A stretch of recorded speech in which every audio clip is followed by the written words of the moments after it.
Praise the Lord. ഇയ്യോബിൻ്റെ പുസ്തകം 42-ാം അധ്യായം 1 മുതൽ 17 വരെയുള്ള തിരുവചനങ്ങൾ. അതിന് ഇയ്യോബ് യഹോവയോട് ഉത്തരം പറഞ്ഞത്: നിനക്ക് സകലവും കഴിയുമെന്നും നിന്റെ ഉദ്ദേശമൊന്നും അസാധ്യമല്ലെന്നും ഞാൻ അറിയുന്നു. അറിവ് കൂടാതെ ആലോചനയെ മറിച്ചു കളയുന്നോരുവനാർ? അങ്ങനെ എനിക്കറിഞ്ഞുകൂടാതെ വണ്ണം അത്ഭുതമേറിയത് ഞാൻ തിരിച്ചറിയാതെ പറഞ്ഞുപോയി. കേൾക്കണമേ, ഞാൻ സംസാരിക്കും, ഞാൻ നിന്നോട് ചോദിക്കും, എന്നെ ഗ്രഹിപ്പിക്കണമേ. ഞാൻ നിന്നെക്കുറിച്ച് ഒരു കേൾവി മാത്രമേ കേട്ടിരുന്നുള്ളൂ, ഇപ്പോഴോ എൻ്റെ കണ്ണാൽ നിന്നെ കാണുന്നു. ആകയാൽ ഞാൻ എന്നെ തന്നെ വെറുത്തു പൊടിയിലും ചാരത്തിലും കിടന്ന് അനുതപിക്കുന്നു.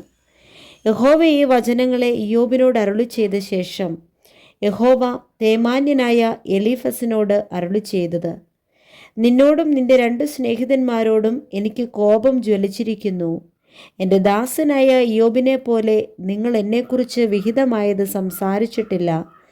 ആകയാൽ നിങ്ങൾ 7 കാളയെയും 7 ആട്ടുകൊറ്റനെയും എൻ്റെ ദാസനായ ഇയ്യോബിൻ്റെ അടുക്കൽ കൊണ്ടുചെന്ന് നിങ്ങൾക്ക് വേണ്ടി ഹോമയാഗം കഴിപ്പിൻ. എൻ്റെ ദാസനായ ഇയ്യോബ് നിങ്ങൾക്ക് വേണ്ടി പ്രാർത്ഥിക്കും. ഞാൻ അവൻ്റെ മുഖം ആദരിച്ച് നിങ്ങളുടെ മൂഢതയ്ക്ക് തക്കവണ്ണം നിങ്ങളോട് ചെയ്യാതിരിക്കും.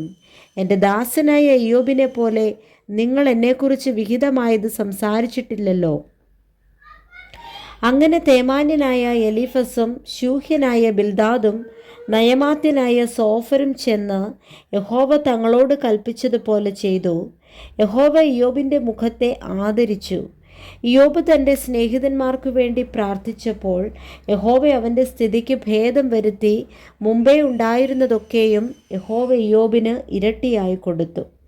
അവൻ്റെ സകല സഹോദരന്മാരും സഹോദരിമാരും മുമ്പേ അവന് പരിചയമുള്ളവരൊക്കെയും അവൻ്റെ അടുക്കൽ വന്ന് അവൻ്റെ വീട്ടിൽ അവനോടുകൂടെ ഭക്ഷണം കഴിച്ചു.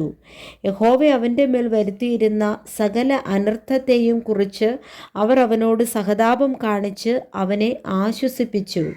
ഓരോരുത്തനും അവന് ഓരോ പൊന്നാണ്യവും ഓരോ പൊന്മോതിരവും കൊടുത്തു. ഇങ്ങനെ യഹോവ ഇയ്യോബിൻ്റെ പിൻകാലത്തെ അവൻ്റെ മുൻകാലത്തേക്കാൾ അധികം അനുഗ്രഹിച്ചു. അവന് 14,000 ആടും 6,000 ഒട്ടകവും 1,000 ഏർക്കാളയും 1,000 പെൺകഴുതയും ഉണ്ടായി.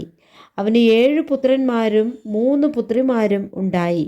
മൂത്തവൾക്ക് അവൻ യമീമ എന്നും രണ്ടാമത്തവൾക്ക് കെസീയ എന്നും മൂന്നാമത്തവൾക്ക് കേരൻ ഹപ്പൂക്ക് എന്നും പേർ വിളിച്ചു. ഇയ്യോബിൻ്റെ പുത്രിമാരെ പോലെ സൗന്ദര്യമുള്ള സ്ത്രീകൾ ദേശത്തെങ്ങും ഉണ്ടായിരുന്നില്ല. അവരുടെ അപ്പൻ അവരുടെ സഹോദരന്മാരോട് കൂടെ അവർക്ക് അവകാശം കൊടുത്തു. അതിൻ്റെ ശേഷം ഇയ്യോബ് 140 സംവത്സരം ജീവിച്ചിരുന്നു. അവൻ മക്കളെയും മക്കളുടെ മക്കളെയും 4 തലമുറയോളം കണ്ടു.